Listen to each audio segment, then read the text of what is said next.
Hello everyone, welcome back to my YouTube channel VK MJ centre. हमारे YouTube channel में आप सबका बहुत बहुत स्वागत है।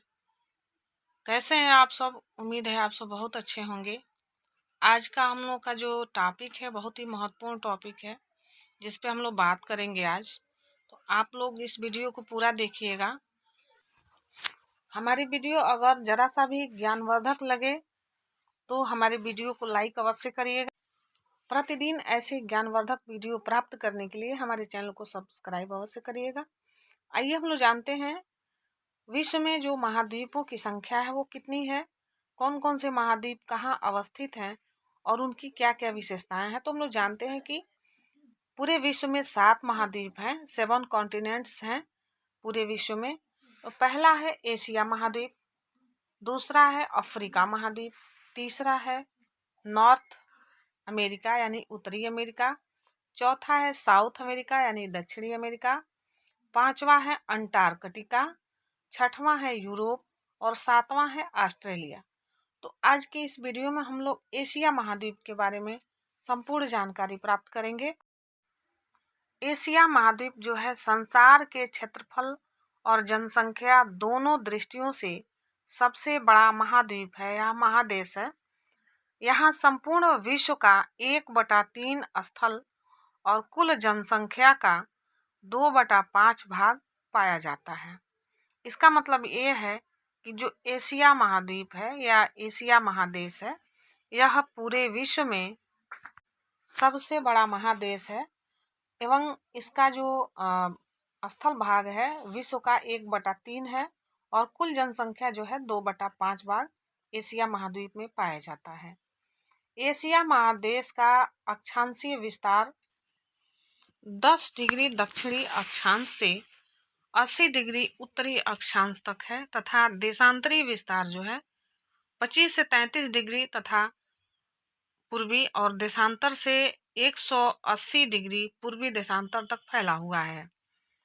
एशिया महादेश का अधिकांश भाग पूर्वी गोलार्ध में स्थित है, कुछ ही भाग पश्चिमी गोलार्ध में पाया जाता है। यानी कि एशिया महाद्वीप का जो अधिकांश भाग है यह पूर्वी गोलार्ध में स्थित है और कुछ भाग जो है वह पश्चिमी गोलार्ध में स्थित है। एशिया महाद्वीप का सबसे बड़ा द्वीप बोर्नियो है, जिसका क्षेत्रफल जो है 7,51,100 वर्ग किलोमीटर पाया जाता है।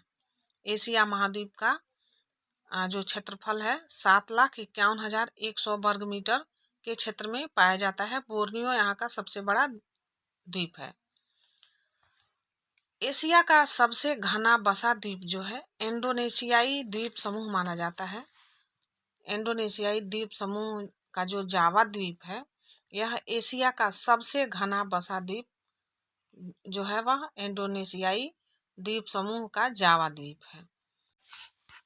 विश्व का सबसे ऊंचा पर्वत शिखर हिमालय पर्वत जो है यह माउंट एवरेस्ट नेपाल में स्थित है, जिसकी ऊंचाई 8,850 मीटर है, जिसे सागर माथा के नाम से भी जाना जाता है और तिब्बती भाषा में इसको चोमोलुंगम के नाम से जाना जाता है। तो विश्व का सबसे ऊंचा पर्वतमाला जो है वह कहाँ पे है? तो एशिया में है, एशिया महाद्वीप में ही है। और कहाँ पे है? तो नेपाल में है, जिसकी ऊंचाई 8,850 मीटर है। इसे सागर माथा के नाम से भी जाना जाता है और इसे तिब्बती भाषा में चोमलुंगम के नाम से जाना जाता है। भारत देश जो है एशिया महाद्वीप में पड़ता है और एशिया महाद्वीप का जो भारत है वह एशिया महाद्वीप के सबसे दक्षिण में स्थित है और भारत के दक्षिण में हिंद महासागर है।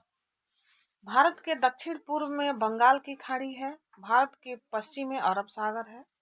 एशिया के बारे में कुछ खास बातें और है। एशिया पृथ्वी का सबसे बड़ा और सबसे ज़्यादा आबादी वाला महाद्वीप, सबसे ज़्यादा आबादी वाला जो महाद्वीप है वो कौन सा है?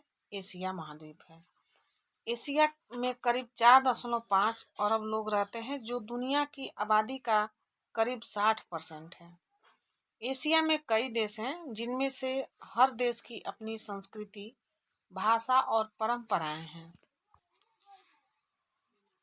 एशिया में विश्व का सर्वाधिक ऊंचा पठार जो है विश्व का पठार, उसका नाम है पामीर, जिसकी ऊंचाई 4875 मीटर है।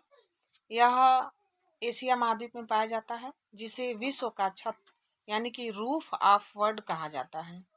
एशिया में स्थित तिब्बत का पठार जो है विश्व का सर्वाधिक ऊंचा विस्तृत पठार है। एशिया महाद्वीप में रूस सबसे बड़ा क्षेत्रफल वाला देश है, और सबसे छोटा क्षेत्रफल वाला देश जो है वह कौन सा है? मालदीव है। सबसे बड़ा क्षेत्रफल वाले देश में रूस के बाद से चीन का नंबर आता है, जिसका क्षेत्रफल जो है 95,61,000 वर्ग किलोमीटर है, और रूस का क्षेत्रफल जो है 13 मिलियन वर्ग किलोमीटर है। एशिया महादेश में चीन विश्व का सर्वाधिक जनसंख्या वाला देश है। एशिया महाद्वीप में सिंगापुर सर्वाधिक जन घनत्व वाला देश है जो एशिया का है, और वह कौन सा देश है? सिंगापुर है।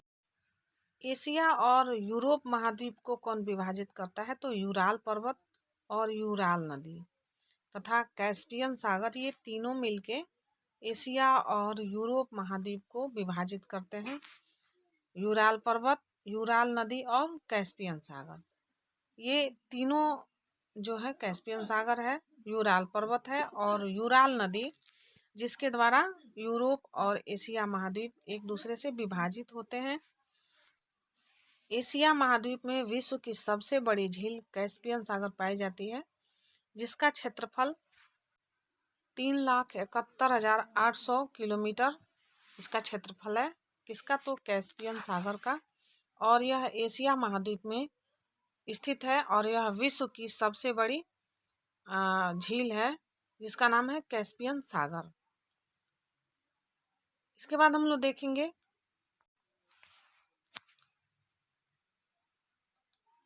एशिया महाद्वीप में संसार की गहरी झील। गहरी झील कौन सा है? तो बैकाल झील है। यह एशिया महाद्वीप में पाया जाता है। यह संसार का सबसे गहरा झील है, जिसका नाम है बैकाल झील, जिसकी गहराई समुद्र तल से 1485 मीटर इसकी गहराई है। एशिया और यूरोप को सम्मिलित रूप से यूरेशिया महादेश कहा जाता है। एशिया और यूरोप को यूरेशिया महाद्वीप कहा जाता है, यानी कि जब एशिया और यूरोप दोनों को एक साथ सम्मिलित रूप से कहा जाएगा तो यूरेशिया महादेश कहा जाएगा। एशिया महादेश की सबसे लंबी नदी यांगजी जो है, कौन सी है? एशिया महाद्वीप की सबसे लंबी नदी यांगजी है, जो चीन में है, और इसकी लंबाई 6,800 किलोमीटर है। तो एशिया महाद्वीप की सबसे लंबी नदी कौन सी है? यांगजी है, जो कहाँ पे स्थित है? चीन में है, और इसकी लंबाई 6,800 किलोमीटर है। एशिया महाद्वीप में विश्व की उष्णतम स्थानों में एक जो है वो उसका नाम है जैकोबाबाद, और इसकी उष्णता जो है 52 डिग्री तक है, जो पाकिस्तान में है। और सबसे शीतल स्थान जो है वर्क्योंस्क जो है इस रूस में स्थित है, और इसकी जो शीतलता है 68 पाई जाती है। एशिया महाद्वीप में फिलीपींस द्वीप के पास संसार का सबसे गहरा गर्त जो है मेरियाना प्रशांत महासागर में स्थित है। एशिया महाद्वीप में जो मेरियाना गर्त है वह फिलीपींस द्वीप के पास है, और यह संसार का सबसे गहरा गर्त होता है, जिसका नाम है मेरियाना गर्त, और यह प्रशांत महासागर में स्थित है। इसकी गहराई जो है 11,776 मीटर है। मेरियाना गर्त की गहराई जो है 11,776 मीटर है। एशिया महाद्वीप में विश्व का आर्द्रतम स्थल जो है भारत के मेघालय राज्य में जो है मासिन राम है, जहाँ पे 11,405 मिलीमीटर वर्षा रिकॉर्ड की जाती है।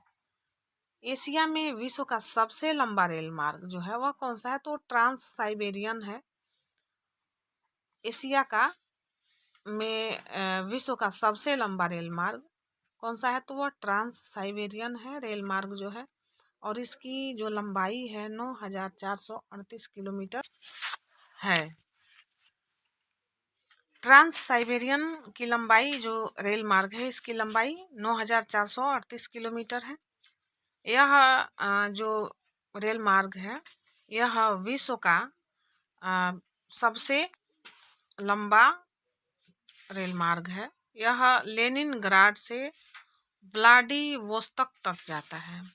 यह कहाँ से कहाँ तक जाता है? तो लेनिनग्राड से व्लादिवोस्तोक तक इसकी दूरी फैली हुई है। यह इन दोनों देशों तक जाती है।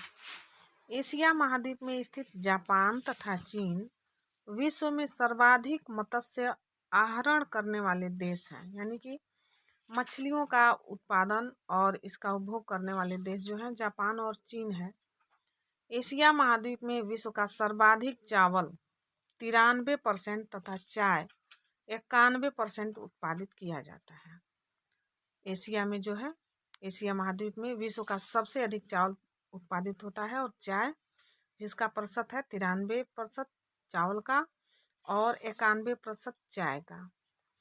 एशिया में चीन सर्वाधिक चावल तथा भारत सर्वाधिक चाय उत्पादक देश है। एशिया में जो चीन है यह सबसे अधिक चावल उत्पादक तथा भारत जो है सबसे अधिक चाय उत्पादक वाला देश दोनों है।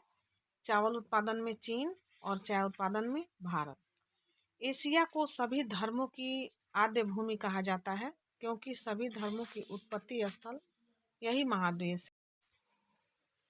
एशिया महाद्वीप में ही सभी धर्मों की उत्पत्ति हुई जिसके कारण इसे आद्य भूमि कहा जाता है। आद्य भूमि का मतलब जहाँ पे सभी धर्मों की उत्पत्ति स्थल है वह एशिया है, जिसको क्या कहा जाता है? आद्य भूमि कहा जाता है। एशिया में सर्वाधिक रबड़ उत्पादक और निर्यातक देश जो है वो थाईलैंड है। थाईलैंड जो है एशिया में सबसे अधिक रबड़ उत्पादन में और निर्यातक देशों में शामिल है। और एशिया में सर्वाधिक टीन उत्पादन जो है वह मलेशिया में होता है। एशिया का सर्वाधिक टीन उत्पादक देश कौन सा है? तो मलेशिया है। एशिया में जापान जो है वह सर्वाधिक जल विद्युत उत्पादन करने वाला देश है। जापान जो है जल विद्युत उत्पादित करने वाला सबसे बड़ा देश जो है वह कौन सा है? तो जापान है और यह एशिया महाद्वीप में स्थित है। एशिया में जनसंख्या की दृष्टि से क्रमशः 4 बड़े नगर हैं। जनसंख्या की दृष्टि से 4 बड़े नगर जो कौन कौन से हैं यहाँ पे देखिए आप लोग। टोक्यो जो है जापान में टोक्यो नगर है। मुंबई जो है वह भारत में है। चीन में जो संघाई नामक नगर है और भारत में दूसरा कोलकाता।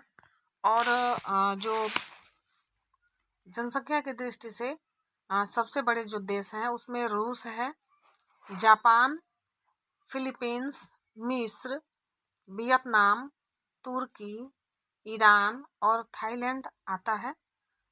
इस तरह से ये एशिया के सबसे बड़े नगर और एशिया के सबसे बड़े देशों का नाम जनसंख्या की दृष्टि से हम लोगों ने देखा। जनसंख्या की दृष्टि से फिर एक बार देखते हैं जो देश हैं वो कौन कौन सा है। एशिया का जो सबसे बड़ा देश जनसंख्या का के दृष्टि से है वह है रूस, उसके बाद जापान, फिलीपींस, मिस्र, वियतनाम, तुर्की, ईरान, थाईलैंड। ये सब क्या हैं? तो एशिया के सबसे बड़े देश हैं जनसंख्या की दृष्टि से। जनसंख्या की दृष्टि से भारत देश भी अग्रणी है और इस श्रेणी में भारत देश भी जनसंख्या की दृष्टि में अग्रणी है और इस श्रेणी में आता है। इसके बाद से भौगोलिक दृष्टिकोण से पाकिस्तान में क्या क्या अवस्थित है उसके बारे में हम लोग जानेंगे। तो एशियाई देश जो है पाकिस्तान, यहाँ पे बलूचिस्तान का पठार है। किरथर, सुलेमान तथा हिंदू कुश की पर्वत श्रेणियाँ स्थित है कहाँ पे? तो पाकिस्तान में जो बलूचिस्तान है यहाँ पे क्या क्या अवस्थित है? तो बलूचिस्तान का पठार है, किरथर पहाड़ी है, सुलेमान और हिंदू कुश की पर्वत श्रेणियाँ यहाँ बलूचिस्तान में पाई जाती हैं।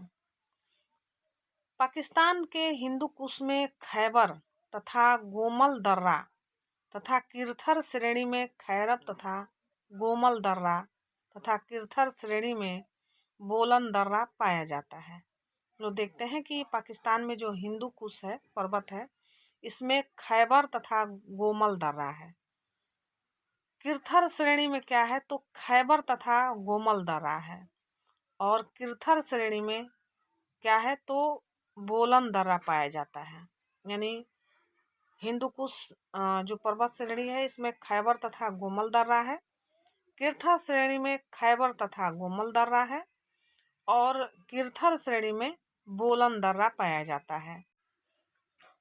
भारत और पाकिस्तान में प्रवाहित होने वाली सिंधु नदी का जो उद्गम है वह तिब्बत के कैलाश मानसरोवर से हुआ है। इसकी सबसे बड़ी सहायक नदी चेनाब नदी है। इसके अतिरिक्त झेलम, रावी, व्यास तथा सतलज जो है इसकी सहायक नदियां हैं। यानी कि जो सिंधु नदी है वह कहाँ कहाँ प्रवाहित होती है, तो भारत और पाकिस्तान में प्रवाहित होती है। और इसका उद्गम स्थल तिब्बत का कैलाश मानसरोवर में यहाँ इस सिंधु नदी का उद्गम स्थल है कैलाश मानसरोवर। और इसकी सबसे बड़ी नदी जो है वह चेनाब नदी है। किसकी, तो सिंधु नदी की सबसे बड़ी सहायक नदी कौन सी है, चेनाब नदी है। और इस चेनाब नदी के अतिरिक्त झेलम, रावी, ब्यास तथा सतलज जो नदियां हैं इसकी सहायक नदियां हैं।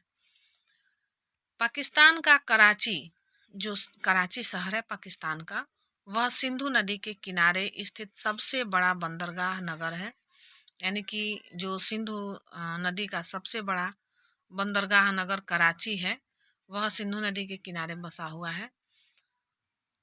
लाहौर जो है पाकिस्तान का दूसरा सबसे बड़ा नगर है। पाकिस्तान का दूसरा सबसे बड़ा नगर कौन सा है, तो लाहौर है।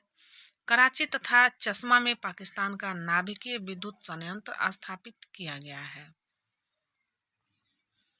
उसके बाद से हम लोग देखेंगे पाकिस्तान में सिंधु नदी जो है यह तारबेला बांध झेलम पर मंगला बांध बनाया गया है। पाकिस्तान में जो सिंधु नदी है इस पर तारबेला बांध और झेलम पर मंगला बांध बनाया गया है। तो तारबेला बांध किस पे है, तो सिंधु नदी पर है। और झेलम जो है, झेलम पर कौन सा बांध है, तो मंगला बांध बनाया गया है। गेहूं जो है पाकिस्तान की प्रमुख खाद्यान्न फसल है।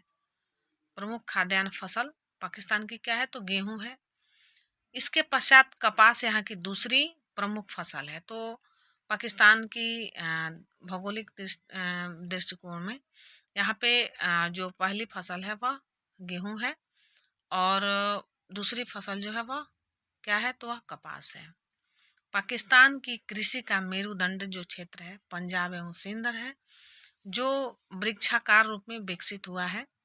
यानी पाकिस्तान की कृषि का जो मेरुदंड कहा जाता है, मेरुदंड क्षेत्र, वह पंजाब एवं सिंध है। सिंधु नदी जो है पाकिस्तान की पवित्र और जीवनदायिनी नदी मानी जाती है। पाकिस्तान की जो जीवनदायिनी नदी मानी जाती है कौन है, तो वह सिंधु नदी है, जिस पर सखर यानी डयाक बांध सिंचाई के लिए बनाया गया है। सिंधु नदी पर कौन सा बांध बनाया गया है, सखर, जिसको डयाक भी कहा जाता है, यह बांध बनाया गया है। पाकिस्तान में बलूचिस्तान प्रांत के उत्तर पश्चिम भाग में हामून ई मसूकेल मरुस्थलीय प्रदेश का विस्तार है। पाकिस्तान के बलूचिस्तान में जो मरुस्थलीय प्रदेश है उसका विस्तार है, उसका क्या नाम है, तो हामून ई मसूकेल नाम है उसका। बलूचिस्तान में सूखे मेवा तथा फलों के उत्पादन के कारण इसे पाकिस्तान का कैलिफोर्निया कहा जाता है। जो बलूचिस्तान है इसको किस कारण कैलिफोर्निया कहा जाता है, पाकिस्तान का कैलिफोर्निया, क्योंकि यहाँ सूखे मेवे का और फलों का उत्पादन ज़्यादा होता है, जिसके कारण बलूचिस्तान को पाकिस्तान का कैलिफोर्निया कहा जाता है। पाकिस्तान की सर्व नदी घाटी में अंगूर, सेब, अखरोट, पिस्ता, बादाम, नाशपाती, अंजीर तथा जैतून की कृषि की जाती है। पाकिस्तान में कराची, लाहौर तथा रावलपिंडी अंतर्राष्ट्रीय स्तर की सुविधा वाले वायु अड्डे हैं। यानी कि यहाँ पे कराची में, लाहौर में और रावलपिंडी में अंतर्राष्ट्रीय स्तर के वायु अड्डे स्थित हैं। कराची से हैदराबाद तक सिंधु नदी में अंतर्देशीय जल यातायात की सुविधा पाकिस्तान में उपलब्ध है। यानी कराची से हैदराबाद तक सिंधु नदी के द्वारा अंतर्देशीय जल यातायात की सुविधा कहाँ पे उपलब्ध है? तो पाकिस्तान में उपलब्ध है। पाकिस्तान की राजधानी इस्लामाबाद है, जो रावलपिंडी के निकट स्थित है। अब हम लोग एशिया महाद्वीप के देश श्रीलंका के बारे में जानेंगे। श्रीलंका का प्राचीन नाम जो है सिंघल द्वीप है। क्या है श्रीलंका का प्राचीन नाम? तो सिंघल द्वीप है। सिंघल शब्द को संस्कृत में लंका कहा जाता है। तमिल भाषा में इसे ईलम कहा जाता है। यानी श्रीलंका को तमिल भाषा में ईलम कहा जाता है और इसका जो श्रीलंका का प्राचीन नाम है वह सिंघल द्वीप है। सिंघल शब्द को संस्कृत में लंका कहा जाता है और तमिल भाषा में श्रीलंका को क्या कहा जाता है? तो ईलम कहा जाता है। सिंघल द्वीप से ही इस देश का नाम सिलोन पड़ा है। इस देश का नाम सिलोन भी है, जो किस कारण से पड़ा है? तो सिंघल द्वीप के नाम से, इसके कारण से इसका नाम सिलोन पड़ा है। श्रीलंका और भारत को पाक जल संधि अलग करता है। जो पाक जल संधि है यह भारत और श्रीलंका को एक दूसरे से अलग करने का काम करता है। कौन? तो पाक जल संधि। इसमें कई छोटे छोटे प्रवाल द्वीप पाए जाते हैं। इन प्रवाल द्वीपों को आदम पुल या एडम्स ब्रिज कहा जाता है, जो श्रीलंका और भारत के मध्य जो पाक जल संधि है इसको अलग करती है। और इसमें छोटे छोटे जो प्रवाल द्वीप पाए जाते हैं, इन प्रवाल द्वीप को ही आदम का पुल या एडम्स ब्रिज कहा जाता है। श्रीलंका के मध्यवर्ती उच्च पर्वतीय भाग की सर्वोच्च चोटी पीदरू तेलगाला है, जिसकी ऊंचाई 2524 मीटर है। श्रीलंका के पूर्वी प्रदेश की पहाड़ियों में ही वेस्टमिनिस्टर अबे, श्रीलंका के पूर्वी प्रदेश की पहाड़ियों में ही क्या है? वेस्टमिनिस्टर अबे स्थित है। वेस्टमिनिस्टर अबे कहाँ स्थित है? तो श्रीलंका के पूर्वी प्रदेश की पहाड़ियों में यह स्थित है। श्रीलंका की नदियाँ अरीय प्रवाह प्रणाली यानी कि रेडियल ड्रेन एज सिस्टम का विकास करती हैं। श्रीलंका की जो नदियां हैं अरीय प्रवाह प्रणाली का निर्माण करती हैं, इसका विकास करती हैं। किसका? अरीय प्रवाह प्रणाली का विकास कौन करती हैं? तो श्रीलंका की नदियां करती हैं। श्रीलंका में प्रवाहित महाबेली गंगा जो है, महाबेली गंगा सबसे लंबी नदी है। यह कहाँ की है? तो श्रीलंका की महाबेली गंगा जो है यह सबसे लंबी नदी है जो श्रीलंका में प्रवाहित होती है। इसकी लंबाई 332 किलोमीटर है। अन्य नदियों में आरू, विचारू, कालू गंगा और केलानी गंगा महत्वपूर्ण है। श्रीलंका के पूर्वी उच्च भूमि को उवा कहते हैं। क्या कहते हैं? उवा। और इस उवा प्रदेश में विस्तृत घास के मैदान को पतनास कहते हैं। यानी श्रीलंका का जो पूर्वी उच्च भूमि है वह उवा कहलाता है और इस प्रदेश में जो विस्तृत घास का मैदान है वह पतनास कहलाता है। श्रीलंका की मुख्य उपज चावल है। चावल जो है श्रीलंका की मुख्य उपज है। इसका उत्पादन देश की 30% भूमि पर किया जाता है। श्रीलंका में चावल का उत्पादन मुख्य रूप से होता है और जो इसका उत्पादन होता है यह देश की 30% भूमि पर किया जाता है। श्रीलंका में माहा ये प्रजाति है, माहा प्रजाति चावल की, इसको नवंबर से मार्च में उगाया जाता है। चाला प्रजाति जो है जून से सितंबर में, तथा चेना प्रजाति जो है अक्टूबर से नवंबर में। ये 3 किस्म चावल का है जो श्रीलंका में उत्पादित किया जाता है, माहा, चाला और चेना। माहा नवंबर से मार्च में, चाला जून से सितंबर में तथा चेना जो है अक्टूबर से नवंबर में यहाँ पे उगाया जाता है। श्रीलंका में चावल के पश्चात सर्वाधिक कृषि भूमि नारियल के उत्पादन में संलग्न है। श्रीलंका में जो भूमि है उसमें चावल के बाद जो भूमि प्रयुक्त होती है वह नारियल के उत्पादन में प्रयुक्त भूमि होती है। चाय श्रीलंका के 20% से अधिक भूमि पर पैदा की जाती है। श्रीलंका में चाय की खेती कितने प्रतिशत में होती है? तो 20% से अधिक भूमि पर चाय की खेती होती है। इसके उत्पादन के लिए कैंडी पर्वतीय क्षेत्र प्रसिद्ध है।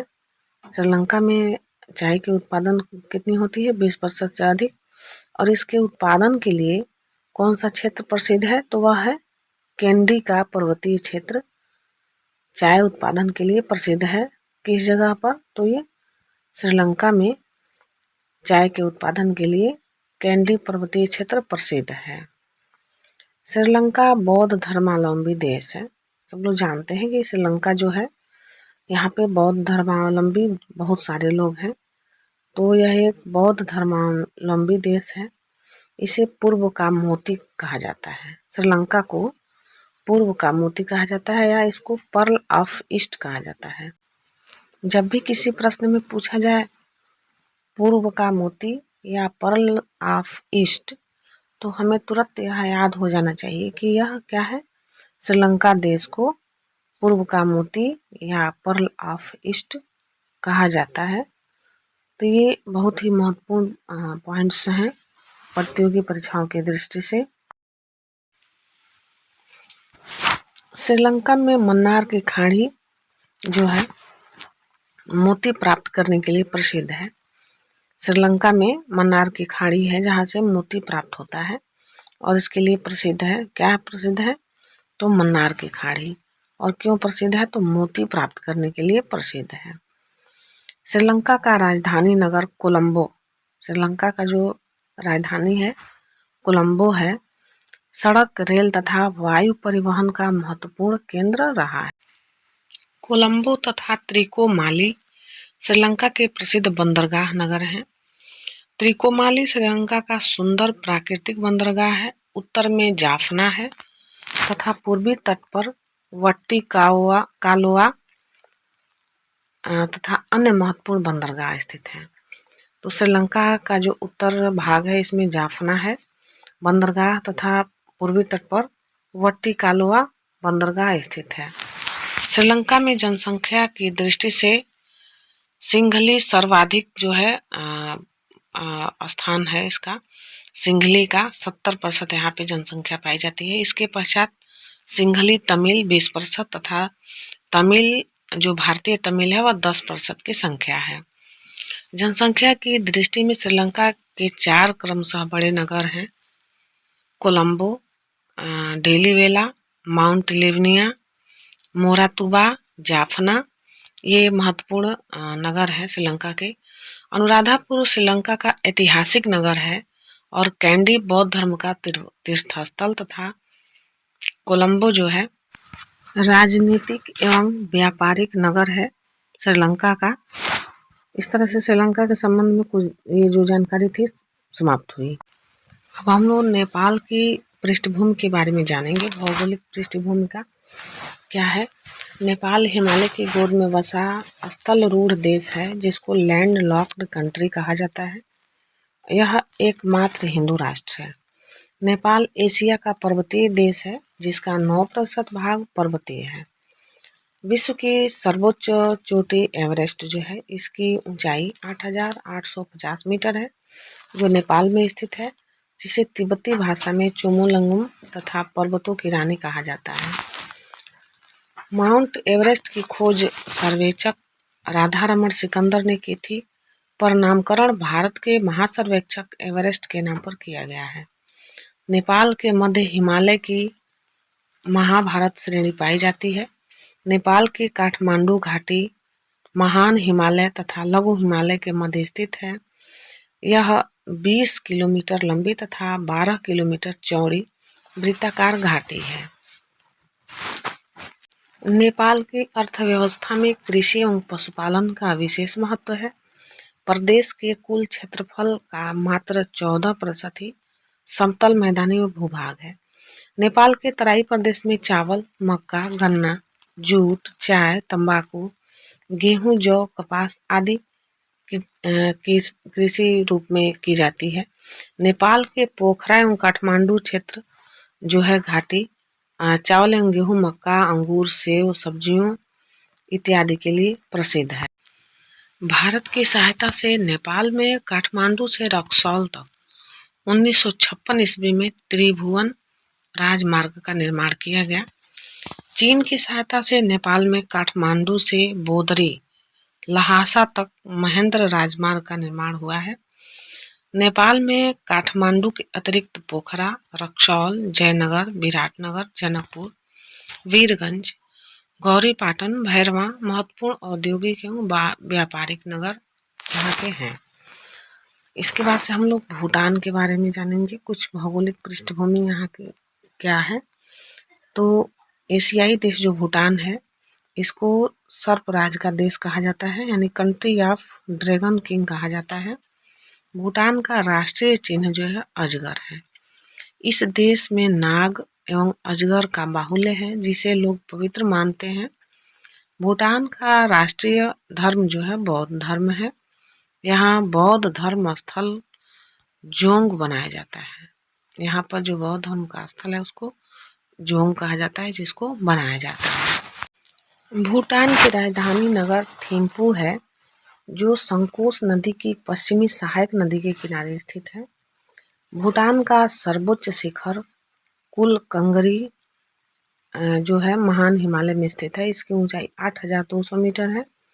भूटान में स्थित काला पर्वत ब्लैक जो माउंटेन है, इसको श्रेणी संकोश और मानस नदियों के बीच जल विभाजक जो है वह कौन सा है, तो काला पर्वत है।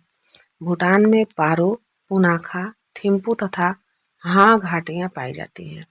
भूटान में कौन कौन घाटियाँ हैं? पारो है, पुनाखा है, थिम्पू है तथा हाँ घाटियाँ हैं।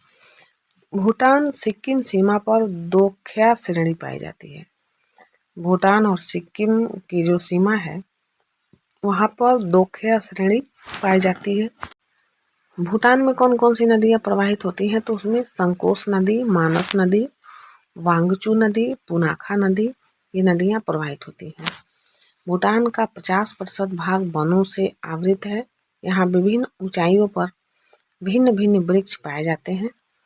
भूटान की अर्थव्यवस्था का आधार कृषि एवं पशुपालन है। थिम्पू के पश्चात पश्चिमी भूटान में भारत की सीमा पर स्थित फुटसोलिंग दूसरा महत्वपूर्ण नगर है। इसका व्यावसायिक एवं सामरिक महत्व बहुत ही अधिक है। भूटान की राजधानी थिम्पू के पश्चिम में स्थित पारो यह बहुत ही महत्वपूर्ण धार्मिक स्थल है, जबकि पूर्व में स्थित पुनर्वा जो है वह प्राचीन राजधानी नगर रहा है। पुनर्वा जो है आकर्षक महलों एवं केंद्रीय मठों के लिए प्रसिद्ध है। थिम्पू के पश्चिमी भाग में स्थित क्या है? पारो है। यह पारो जो है वहाँ का महत्वपूर्ण धार्मिक नगर है तथा इसके पूर्व में कौन सा है, तो पुनर्वा जो है यह प्राचीन राजधानी नगर है और यह नगर जो है केंद्रीय मठों के लिए बहुत ही प्रसिद्ध माना जाता है। अब हम लोग म्यांमार के भौगोलिक पृष्ठभूमि जानेंगे। म्यांमार जो है भारत का पड़ोसी देश है और भारत के उत्तर पूर्व में स्थित है।